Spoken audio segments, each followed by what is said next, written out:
Guys, magandang hapon. Araw ngayon nga pala guys, linggo, alas 3 ng hapon. So ngayon guys, pa ako ng bahay, kalalabas ko lang sa trabaho. Yun, baybayin natin ang C5 tsaka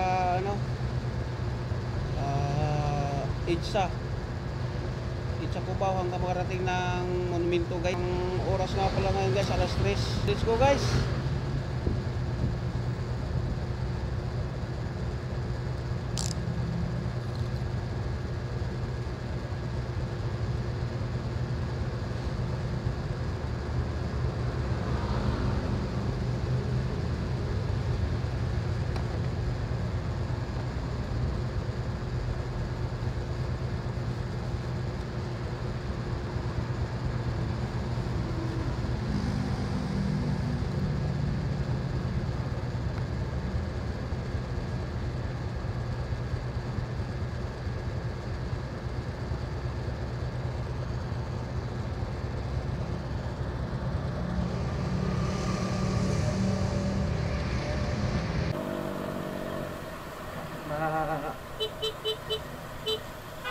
Walang traffic.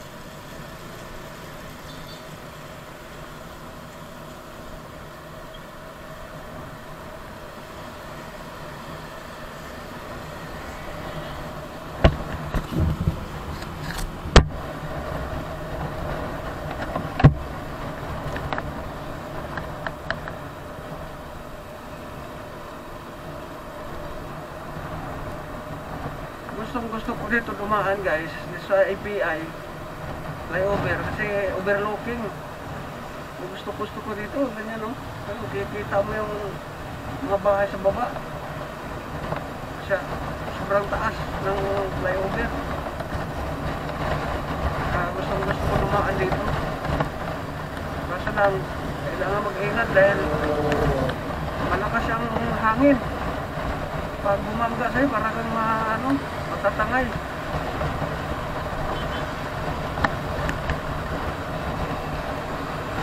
Kaya kunting ingat lang din. Yan lagi yung traffic. Dahil may motor flat kasi yan din.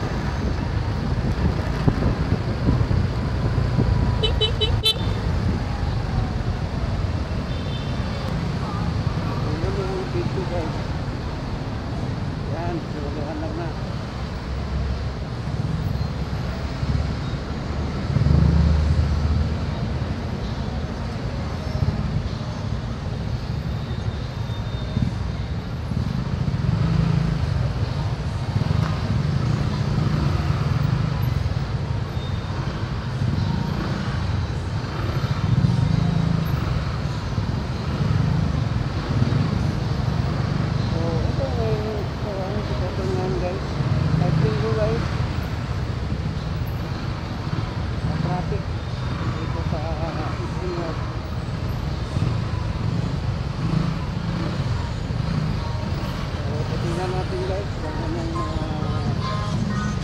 Traffic dyan dahil linggo ngayon, hindi natin alam kung anong dahilan kasi dapat hindi na traffic kasi linggo.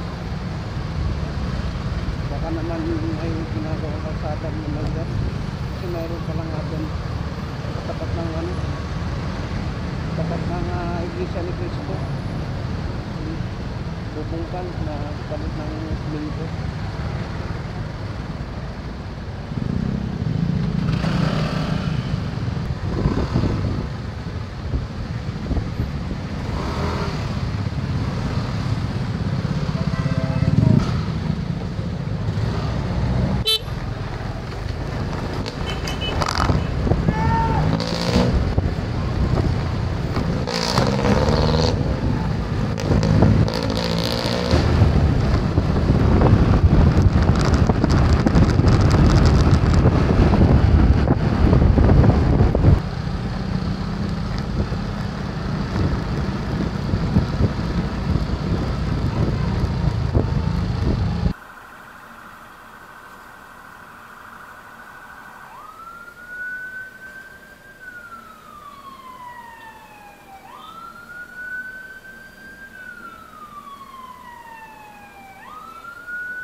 may nakita tayong ambulansya doon guys.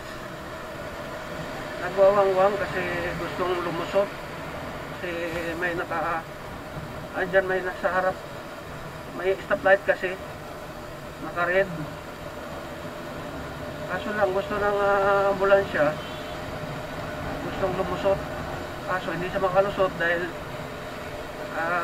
mayroong mga 3 or 4 na sasakyan nandoon sa harapan niya. Nakahinto pa kasi dahil naka-red light pa eh. So, ang dapat talaga siguro kasi kahit nasa harapan ako, parang mahirap eh. Mahirap pag abante ka tapos naka-red. Red light yung stoplight. Mahirap kasi baka mamaya siyempre nakago yung kabila. Mamaya yun naman ang madisgrasya. Babangga sa akin kasi siyempre hindi naman nila inaasahan na na may abante dahil naka green pa yung sa kanila eh. Sa'yo naka red. Paano kung hindi na-expect ng baka mabangga, kasalanan mo talaga yun. Kasi kung sa batas talagang di talaga pwede siguro yon. Pero kung sa sa konsensya pwede yon. Konsensya ka doon sa karga kung totoong may kargang pasyente yon. Pero kung nagsinungaling lang yon, ayun lang. Hindi mo rin kasi masasabi. Hindi mo rin kasi masasabi na totoong may kargang pasyente dahil hindi mo naman nakita. So, maganda siguro kung talagang emergency, kung mayroon silang kasama doon, kasi hindi talaga abante yun. Kung may kasama sila doon, pwedeng bababa tapos gagayran niya, tatarapikan niya. Bababa yung nasa ambulansya at saka siyang magmando ng na palusutin yung ambulansya para sigurado ma-assist yung mga sasakyan. Kasi kung hindi, mahirap kasi yun eh. Baka mamaya mayroong madisgrasya dahil doon sa pag-abante niya na naka green light pa. So yun lang naman ang sa akin. Hindi ko lang alam kung tama yung sinabi ko.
Traffic.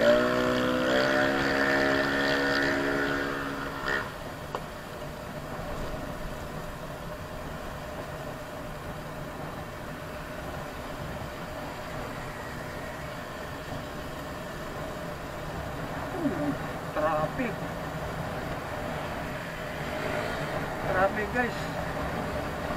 Malamang dyan yan sa ano hanggang sa may SM North. Oh. Traffic dito sa flyover ng Quezon Ave.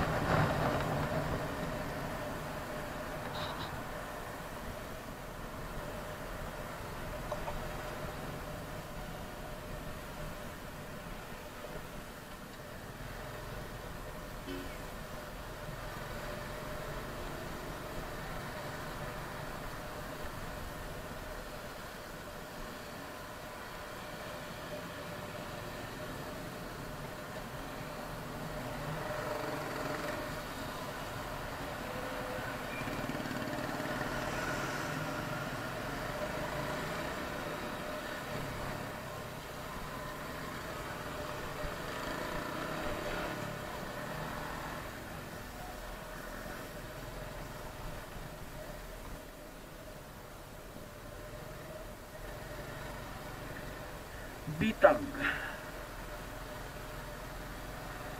Bentolpo. So andito tayo ngayon guys sa flyover ng Quezon Ave. So nakikita naman natin ngayon guys medyo matraffic. Although linggo ngayon dapat walang traffic to, kaso lang din natin alam kung kasi dyan kasi sa unahan guys, andyan yung ginagawang ano LRT 7 papuntang LRT papuntang Bulacan. So